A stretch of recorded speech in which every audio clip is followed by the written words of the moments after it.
শরীয়তপুরে ভেদরগঞ্জ উপজেলার বিভিন্ন দপ্তরের কর্মকর্তা, বীর মুক্তিযোদ্ধা, রাজনৈতিক নেতৃবৃন্দ, ছাত্র জনতা, সাংবাদিক সহ সুধীজনের সাথে এক মত বিনিময় সভা অনুষ্ঠিত হয়েছে। সোমবার দুপুরে উপজেলা পরিষদ মিলনায়তনে এই সভা অনুষ্ঠিত হয়। ভেদরগঞ্জ উপজেলা নির্বাহী কর্মকর্তা অনিন্দ মণ্ডলের সভাপতিত্বে এই সভায় প্রধান অতিথির বক্তব্য রাখেন জেলা প্রশাসক শরীয়তপুর মোহাম্মদ আশরাফ উদ্দিন।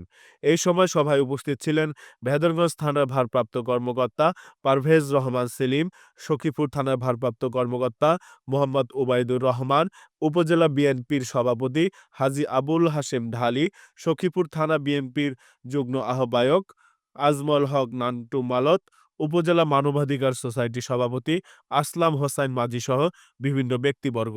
এ সময় সভায় জেলা প্রশাসক বলেন, আমরা যার যার অবস্থান থেকে সঠিকভাবে দায়িত্ব পালনে ব্যর্থ হলে জাতিকে ২৪ সালের ৫ আগস্টের চেয়েও আরও ভয়াবহ পরিস্থিতির শিকার হতে হবে। আমরা আমাদের তারুণ্যের শক্তিকে কাজে লাগিয়ে সবার সহযোগিতায় দেশকে সমৃদ্ধির পথে এগিয়ে নিয়ে যেতে চাই।